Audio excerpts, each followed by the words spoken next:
Hello, everyone. Welcome to another episode of the Daily Grey Refuel, where we recap the latest news in the Ethereum ecosystem. I'm your host, Anthony Sassano, and today's the 3rd of July, 2023. Right, everyone, let's get into it. So, something you may have missed over the weekend, I know I did, I only came across this just before, was a tweet here from Ryan Berkmans who said that yesterday being July 2nd, the CFTC, or Commodities Futures Trading Commission in the US, announced their new Digital Asset Markets Subcommittee. Advisors to this subcommittee include BlackRock, Goldman Sachs, JP Morgan, Fidelity, Moody's, NASDAQ, HSBC, which are the obviously giant TradFi companies, but also Polygon and Uniswap. So it seems that members from Polygon Labs and Uniswap Labs have joined this subcommittee in order to try and have a voice within obviously the US regulatory bodies here and make sure that CFTC regulation, as well as anything that extends beyond that, is regulated in a way that is not, harmful to crypto. And now, the CFTC has generally been friendlier to crypto than the SEC. They are in a little bit of a turf war with them as well, because the CFTC obviously regularly calls ETH a commodity, whereas the SEC has stated before that they believe the ETH is a security. And I mean, it's just kind of this back and forth, which is just weird. I mean, obviously, I believe that ETH is a commodity. I think it should be labeled as such and then regulated in the TradFi institutions as such. But until there's actual clarity from Congress, there's still going to be this kind of back and forth between the CFTC and SEC. But that shouldn't stop us from trying to inform policy, at the CFTC level here, with, as I said, people from Polygon Labs and Uniswap Labs joining this new subcommittee. Now, there are a lot of members as part of this subcommittee. You can actually see them on this list, which I'll link in the YouTube description below. And usually these things can take a while to play out. Obviously, governments are slow moving, especially regulatory bodies. I wouldn't expect anything tangible from this to happen anytime soon, but it's still awesome that we have a voice at the table, right? We have a seat at the table here in order to kind of inform these things. And it was funny. There was some rumors over the weekend that, not rumors, it was blatant fake news, and it was pretty obviously fake news. But some Twitter accounts were tweeting that Gary Gensler had resigned from the SEC. Now, of course, that's fake news. I mean, if that was real, you wouldn't be seeing it from random, unknown publications. You would be seeing it from some of the biggest publications out there, because they would get that scoop if it was if something like that was to happen, because that's obviously a big deal.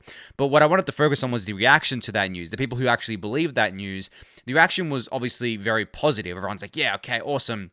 Gary Gensler stepping down, that's great. It's going to be awesome for crypto if it actually were to happen. It's like, well, not necessarily, because I think obviously Gary Gensler has a bone to pick with crypto. He's using it for his own kind of like political ambitions, stuff like that. But at the same time, if he resigns and then someone else replaces him, there's no guarantee that that person who replaces him is going to be friendly to crypto. And nothing has changed either. The SEC still doesn't have, a guideline or guidance for crypto, still doesn't have a framework in place for crypto, and there's no telling that someone who replaces Gensler would actually put that in place. We could end up with someone worse. So I think that while him resigning, could be a positive catalyst if there was someone better that came in, I think that really we shouldn't be cheering on that sorts of stuff, but we should be cheering on Congress actually passing positive legislation for crypto so that these regulatory bodies can't do this overreach, because the SEC is definitely overreaching, right? But they're doing that because there is a void. There is an opportunity there for them to do that because there is no legislation for these sorts of things, right? So, and that goes for like basically most of the regulatory bodies in the US when it comes to financial markets. So I think from that lens, there's no point cheering or hoping that Gensler resigns, because it's not going to rectify the actual core issue, which is that we need, at least the US needs, to put forward actual frameworks and regulatory guidance and legislation in order for the crypto ecosystem to be able to thrive without different teams within the US not doing airdrops to US people or not letting them kind of access their app because they don't want to get in trouble for doing that, right? So it's crazy that happens, but that's the way it kind of is. But anyway, as I said, you can check out the full list of members as part of this subcommittee and read more about it. I'll link it in the YouTube description below.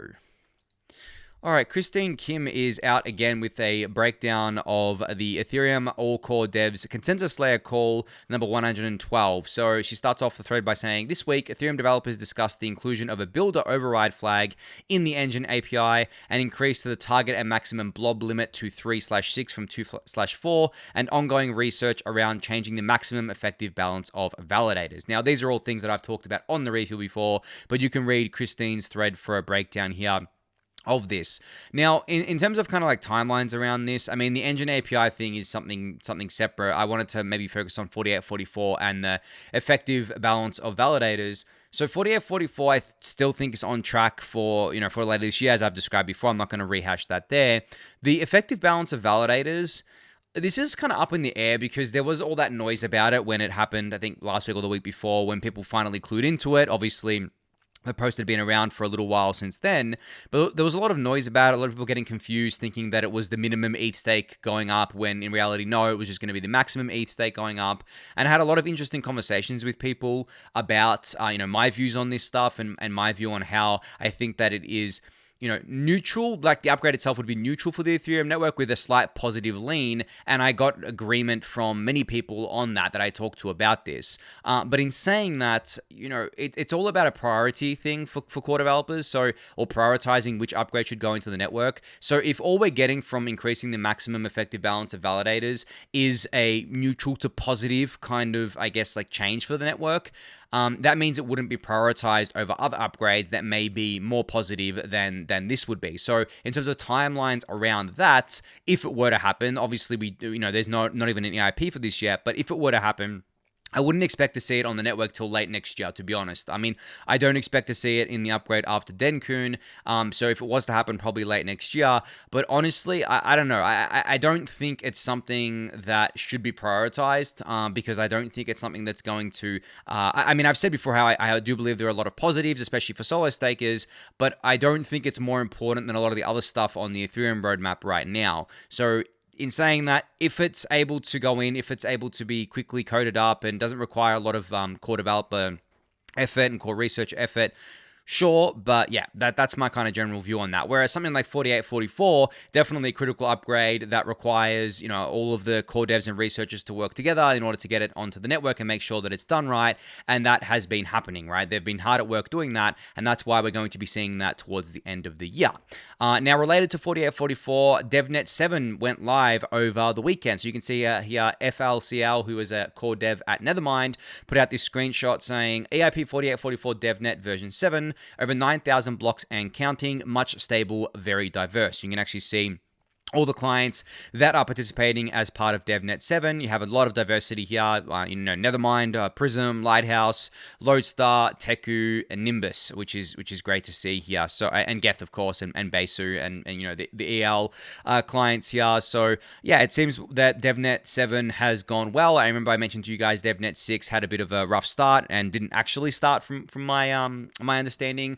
So DevNet 7 was just a DevNet 6, but working essentially. So seems that things are stable. I haven't really seen any updates since yesterday on this, but great to see that it was stable for over 9,000 blocks, which obviously is a positive sign there. And this is 4844 running live on a DevNet. Now, as I've said before, there'll be maybe, I don't know how many DevNets they're going to be, but maybe there's one more after this, maybe two. I don't know if there's going to be one or two here, but then they'll start doing the test nets. I did mention the other week how there's a new test net being spun up on September 15th called Whole Sky. Apparently, there are different ways to say that, by the way. I'm saying it's Whole Sky, but apparently some other people say it's Holeshki or something. I think Holeshki is the right pronunciation or the correct pronunciation of it, but I'm just saying Whole Sky. I think Holeshki is maybe a German word or something. I'm not sure, but I'm just saying Whole Sky because I'm an English speaker, so that's how I read it, right? But anyway, enough about the naming. But yeah, that's scheduled for September 15th. I don't know if that's a hard deadline or a hard date. I think that might be a soft date right now, but that's what they're aiming for. And then once it goes live, maybe they want to let it bake for 2 to 4 weeks, and then we get 4844 go live on there as the last test net to fork, and then we fork basically mainnet after that. So that's how I got to the November date the other day when I talked about this. But anyway, you can check out both of those tweets from Christine and FLCL. I'll link them in the YouTube description below. All right, a couple of tweets here from Tony, who I've spoken about a lot on the Reef before. You know him from the MEVBoost.pix website. So he says here, the share of MEV Boost blocks is on the rise recently. Now over 95% of the blocks go through MEV Boost. So this was at 90% for a while, but it has been going up, as you can see on the chart here towards the right-hand side.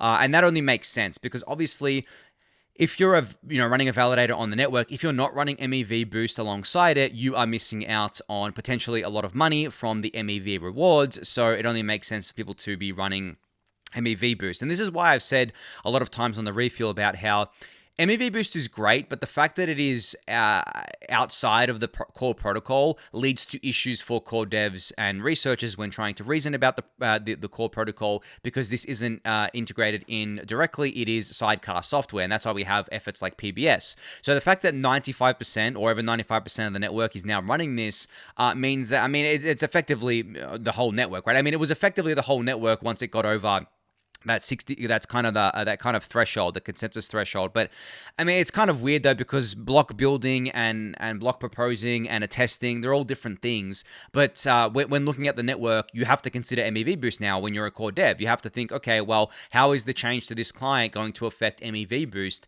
Because 99.5 times out of 10, the people running your clients are going to be running MEV Boost as well. So it basically becomes a core thing to think about for the core devs. And that's why we want to integrate it directly into the protocol, so that we can have a better reasoning about it, and so that the core devs can have it as part of the spec and the core protocol itself for an easier way of developing things and leading to a reduction in bugs and a safer and healthier beacon chain. So yeah, just this chart's available on the MEVBoost.pix website for you to check out.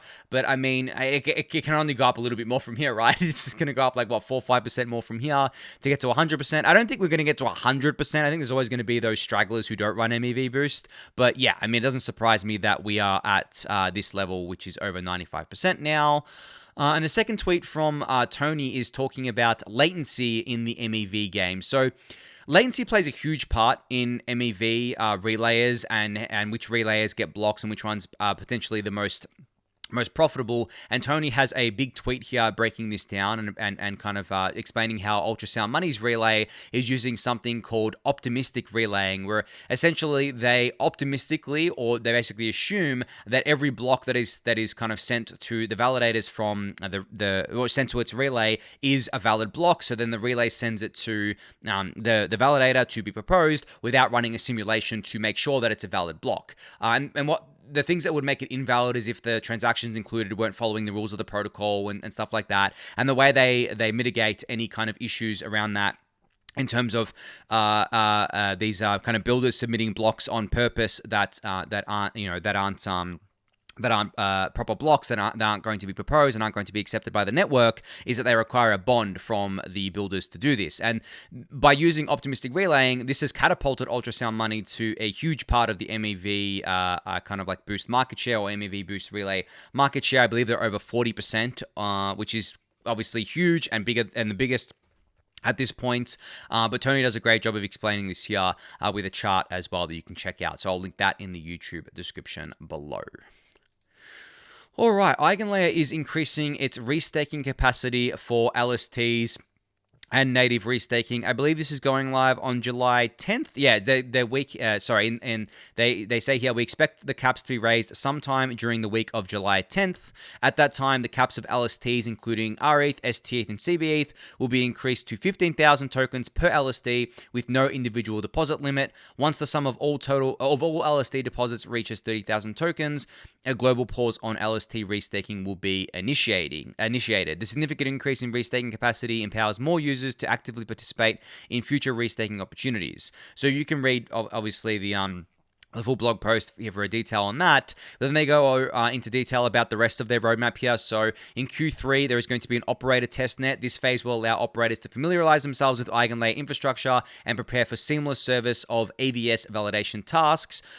It serves as a crucial step towards the operator mainnet launch, which is scheduled for the end of Q4. And EigenLabs is currently in active development of Eigen Data Availability, which is the first AVS or scheduled for launch launch on the EigenLayer platform. And they're collaborating closely with a variety of roll-up teams to leverage this offering. And their EigenLayer team is also engaged in partnerships with multiple projects to develop and introduce a wide range of actively validated services or AVSs on EigenLayer. So yeah, exciting times for EigenLayer. They are moving very quickly here with a expectation of mainnet going live by the end of this year and their testnet going live in Q3 here. And I know the EigenLayer stuff is divisive within the Ethereum community. I think that there are a lot of different opinions on what the end state of EigenLayer is going to look like for the Ethereum network. There was recently that restaking podcast on Bankless with a bunch of different panelists and Shreyam from EigenLayer. It's funny whenever those kind of podcasts come out where you basically have some of the smartest researchers in Ethereum meet some of the smartest people building infrastructure like EigenLayer, and they all just talk openly about concerns, about the benefits of things, and it was quite a, I wouldn't say drama-filled episode, but it was very spicy. That's the word I was looking for. It was a very spicy episode because essentially there were a few specific takes given that I think are worth focusing on.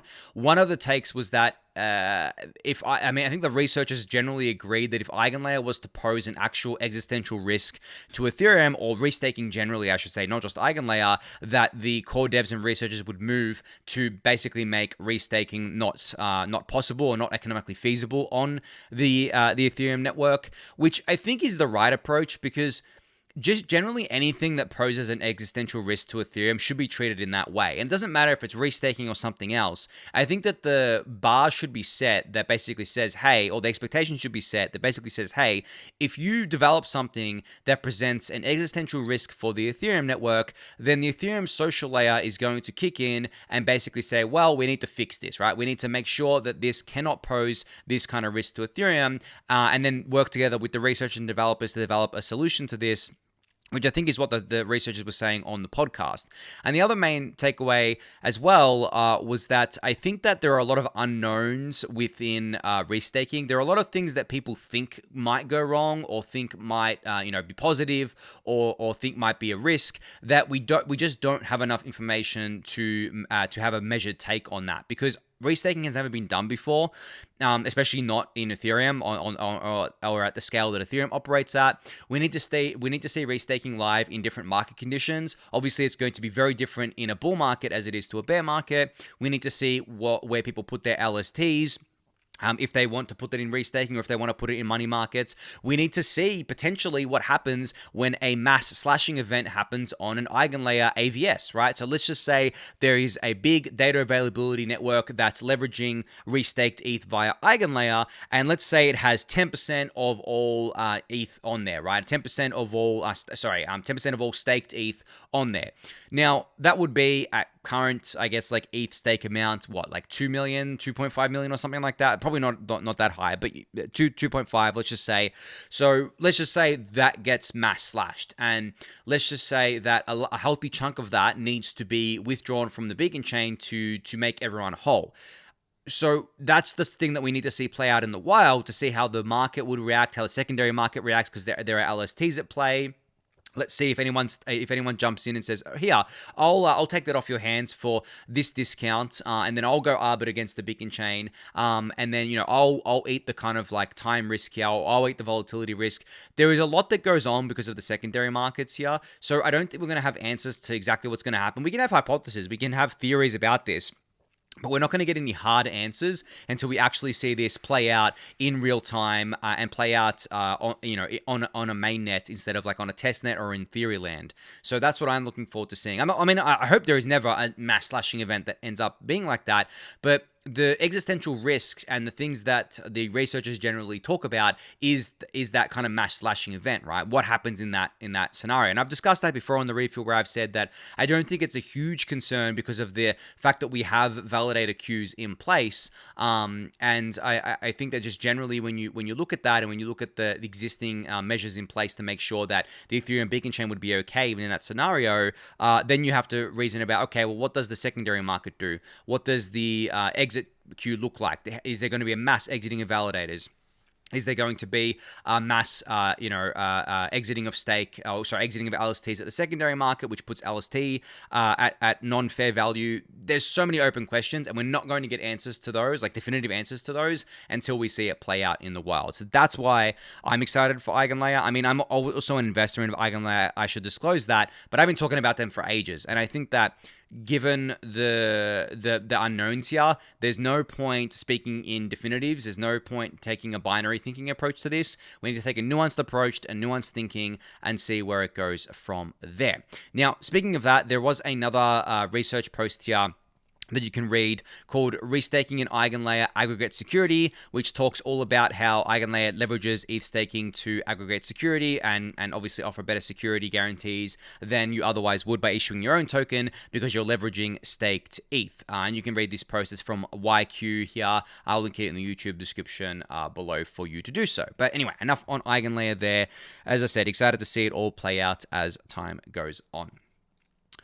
All right, speaking of staking, Jasper has another thread around Rocket Pool today, and this one's all about the PDAO and how it is set to get millions in additional funding, and what they're going to be doing with it. So this funding is coming from rewards being redirected from the ODAO to the PDAO, and I've discussed this before about how the ODAO is getting a pretty substantial reduction in rewards, and those rewards instead, those RPL rewards, are going to be going to the PDAO, which is used to do things like incentivize liquidity in the Rocket Pool ecosystem for things like RPL, and grow the Rocket Pool protocol. So the main two things that Jasper talks about in this thread: deep RPL liquidity plus Oracle, and cross-chain RETH incentives. So you can read this full thread. It's only 12 tweets long for a breakdown of what Jasper's talking about here. But I'm curious to see what kind of impact this has on Rocket Pool's growth, because I think that there is always valuable insights to be had, even if something fails. So, for example, Jasper says here, the PDAO is getting millions in funding to grow Rocket Pool by incentivizing more liquidity or doing things with cross-chain RETH incentives. Well, okay, but what if that actually doesn't lead to the outcome that the Rocket Pool community wants? What if these RPL rewards get used and then it doesn't actually lead to growth for Rocket Pool? Well, that's, in my mind, still not a failure. I still think that's very positive, because what it does is it shows other LSD protocols what didn't work, and then you can work around that. You don't have to waste money, and you don't have to use additional money or additional token incentives on things that didn't work. In saying that, different protocols offer different things and different incentives, and they're at different stages of growth in their lifetime. So it's going to be difficult to kind of translate that data one-to-one, but it's still valuable. And again, in saying all of that, I think that generally these rewards are actually going to lead to growth for Rocket Pool. I think that, as I've said before, economic incentives and economic rewards within crypto have shown time and time again that they do work when done properly. And what by properly, I mean when it's done for a protocol that has a long-term growth vision and just long-term mindset generally, which obviously Rocket Pool has, but also that it's done in a sustainable way. Because a lot of protocols, what they do with the liquidity mining incentives is that it's not sustainable at all. They basically give away a lot of their token, which just puts a ton of pressure on the token. And if the token isn't valuable, then no one wants to farm it, right? It doesn't become worth it to farm it. You go farm something else. You go get token incentives from somewhere else that's paying you. So the RPL price is actually pretty resilient, and the RPL token is actually just pretty resilient generally against both USD and ETH. So for these token rewards to work and continue working, that price just needs to basically remain stable, if not trend up over time, in order to be attractive for people. But it's going to be interesting to see if that happens or if it doesn't happen with this RPL. With these RPL incentives going to different parties, because it's not going to the ODAO anymore, it's going to various different parties within the Rocket Pool ecosystem. And, in saying that the ODAO, the ODAO consists of around 20 members. I think, I remember I said the other day, I wasn't sure, I went and checked, it's like 18 members. And each of those members were getting, 600 and something RPL right now per month. Some of them were selling it. I think some of them were selling it all. Some of them were selling a portion of it for taxes. I'm obviously donating mine to the Protocol Guild, who maybe one day will sell it. So, yeah, it kind of depends on what the different ODA members were doing and what the new recipients of this RPL are going to do with it, and that will obviously play into the price. But at the same time, I think that it can act as a really nice flywheel effect, because if there are incentives to become node operators and then stake RPL and kind of like drive demand towards RPL, it kind of balances itself out where the rewards are being paid, but people still bought RPL in order to stake and become node operators to service the demand for RETH and stuff like that. So yeah, I think it can work, and I'm curious to see it play out. But yeah, we'll have to see how that goes, and that'll play out over the next few months.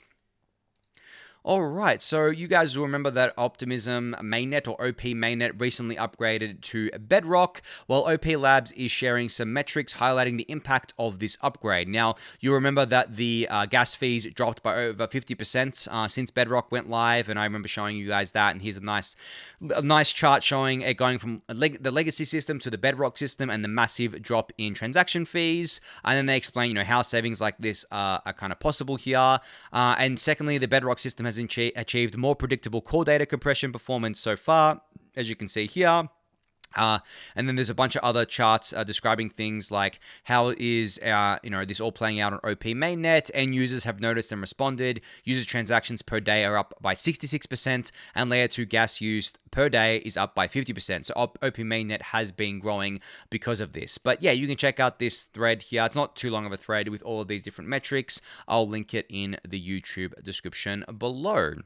All right, last few minutes here to talk about something. Firstly, you're going to see my face again on the Bankless Weekly Roll-Up for the next 2 weeks, because David is off climbing mountains this time, so I'll be doing it with Ryan, not David. So be sure to keep an eye on that one there. And then another thing that is probably going to take me a few minutes to talk about is the general kind of sentiment right now around NFTs. And I don't talk about NFTs very often on the Refuel. I have said many times before, and I've been saying this for a very long time, that I am bearish on 99.9% of the NFTs, especially the profile picture projects generally.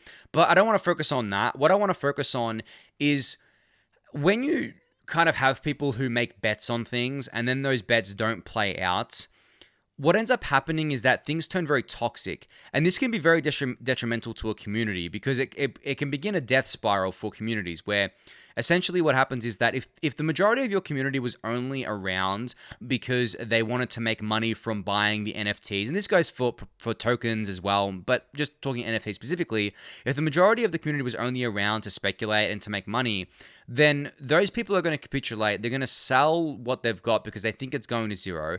And then what you're going to have left is just bag holders who are being toxic to each other. The community turns in and of itself. They start asking questions like, can devs do something to pump the price? They start thinking or feeling like they're being rugged. With a lot of times they actually have been rugged in NFT land, unfortunately. In token land as well, don't get me wrong, it's the same thing. But that is why it leads to a death spiral. And that's why I always go on about this difference between mercenaries and missionaries, where the missionaries are going to stick around, most of the time, even if the price is going down. That's what happened with Ethereum in 2018, 2019. There was a core missionary group that kind of saw Ethereum through that. But if it's just mercenaries, then what ends up happening is that you have a community that's left over that is, as I said, just very, very toxic. It is not a missionary-driven community. It's a community that's only sticking around because they think that what they're holding can pump again, and they can just exit and be on their merry way. And the longer it doesn't pump, the longer it keeps going down or just stays flat, the more toxic the community becomes. It means no new members are coming in because they don't want to be part of that community, and it doesn't lend itself to forming any kind of like missionary vision behind the actual project.